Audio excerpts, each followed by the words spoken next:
Alright guys, today I am in Hull in England with my friend Hannah here, who works for Wrapped, which is a 12-step program for addicts who come out of prison. I've just had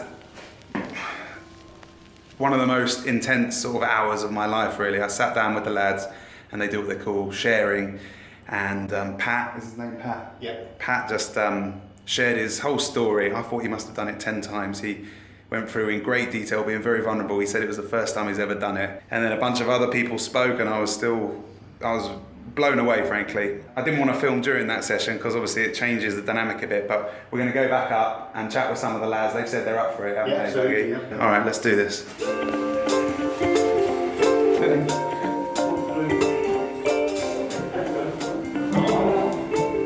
you want to bring this in or what? Yeah, it's fine, yeah, for now, yeah. All right, lads, thanks for giving me a bit of time. So this is my little camera. Is that new Samsung Edge? Yeah, Samsung S7 Edge. I'd be interested to know whether there's a common theme as to which one's the hardest to engage with. And then 4, 5 and 6 for me, like resentments, the harms we've done. And then I'm on the 9 now, but I'm not done it yet, but I'm finding that hard. That's the amends, yeah? Yeah. I guess that's where the rubber hits the road, going back. Yeah, going back. But my last story was hard as well, because I look back at it now and I think, fuck, my life was unmanageable, chaos, hurt a lot of people, hurt myself, lost a lot of loved ones, mates. I think I'm lucky, to be honest. Grateful and lucky. Obviously when I sat in that chair and there was a big circle, because there were quite a lot of people here when I come, there's not many now. I was anxious, shaking, didn't want people to know me, you know what I mean? Yeah, but, that's how you relate to other peers, by trusting them with your life, really. Yeah, for me they're all equally as hard because it's a completely new way of life. Step 1, 2 and 3, we're digging up the dirt, all the bad wrongdoings we've done to people, the way our lives were, which is, for me was complete mess and destruction I've left behind, hurt my family, friends, loved ones.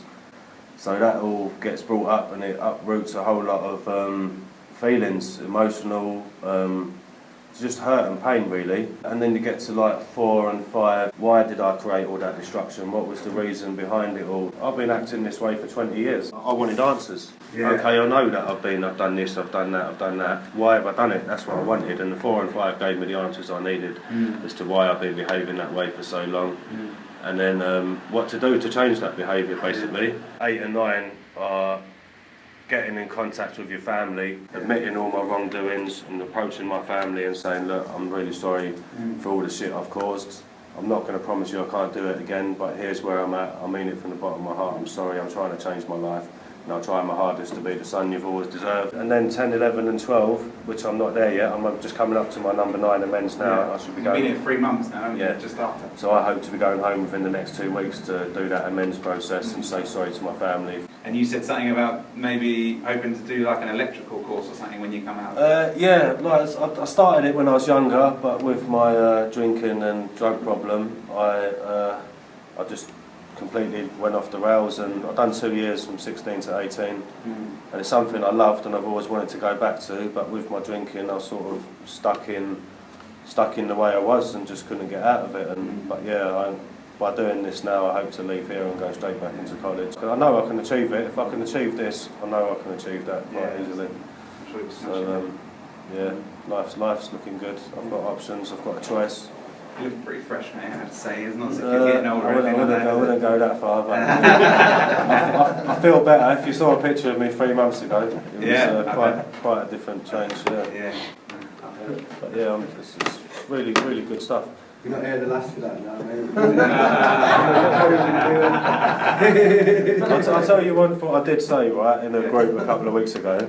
I had like a eureka moment and I said they should put this in schools. Because it's when I ran the 4 and 5 and I got the answers and everything was opening up for me and I realised I'm changing for the better, and people were seeing that I'm changing and like giving me the self-affirmation that I love, saying, wow, you've changed a lot. 4 weeks ago you would have bit his head off for that. And just the way I was dealing with things and being really polite and humble to people and just being honest about the way I am. No hidden secrets, just be honest and share the way I feel.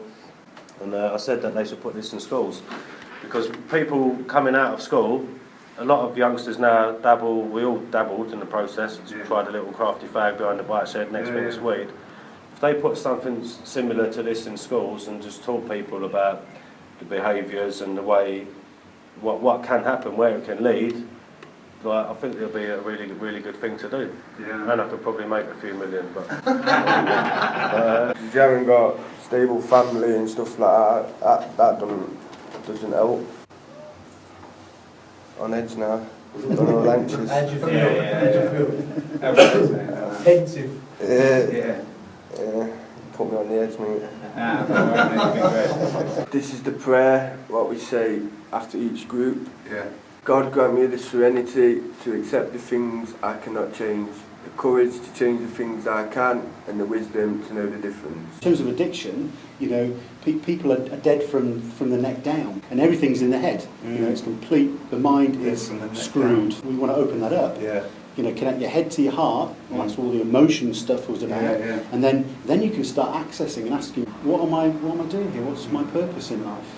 Everything we've done in addiction is the opposite of what we're learning to do in here. Like, there's no structure there was no structure in my addiction.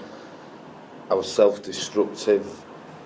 I was reckless in everything that I did, everything I tried to do. And again, it's that when you lose the control, and you have to lose the total control to then try and gain control again. And like you said, with the chaos, it is chaos, but then for us to do everything the opposite way, that's our freedom, because it's like we're not living in the chaos no more. But one thing I've picked up is the principles of, for you to grow as a person, is to be honest, show willingness, and be open-minded to everything, and that benefits other aspects of your recovery.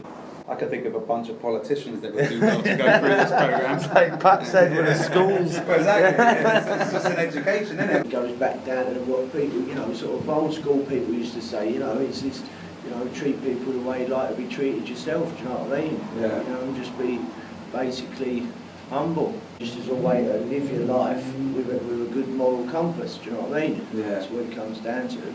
People don't get it out there, they're at each other all the time.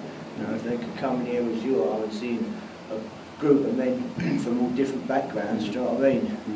You know, loving, caring and supporting each other, you know, showing emotions and their true selves, getting in contact with the ear and and the soul, as Dougie says. Life would be a little bit nicer, you know, just a little bit nicer. Is there anything that any of you want to say to whoever was watching this?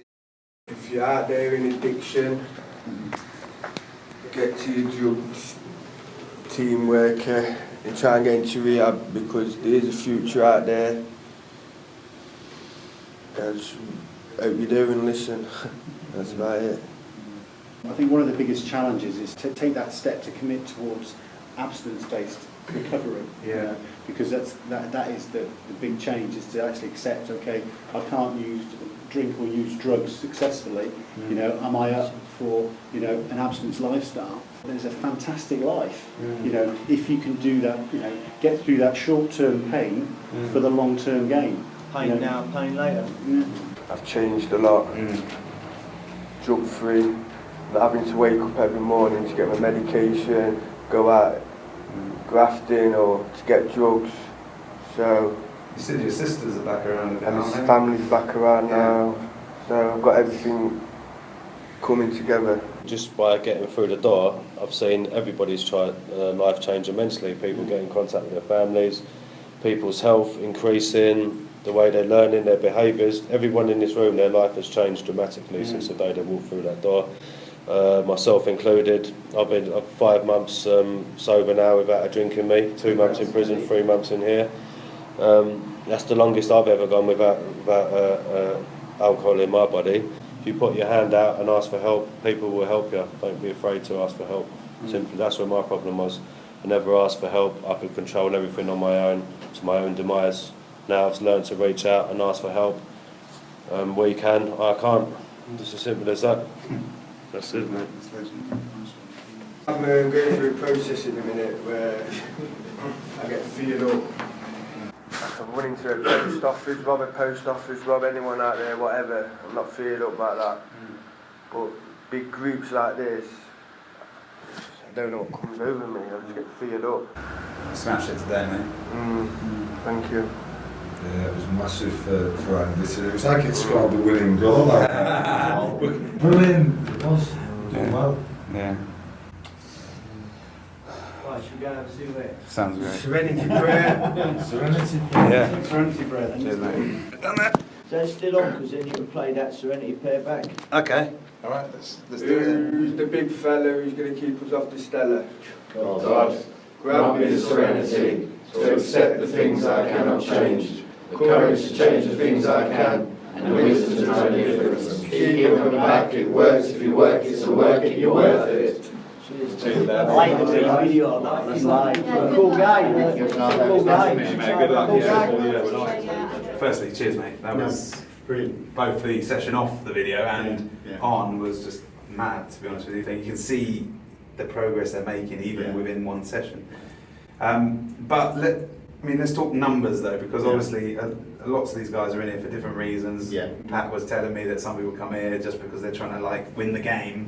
And he says it still gets them even so. But what's it? How out of the people that come in, who finishes, who bails? Well, the last 2.5 years, our efficacy in terms of how many people start and how many people finish, it's over 80%.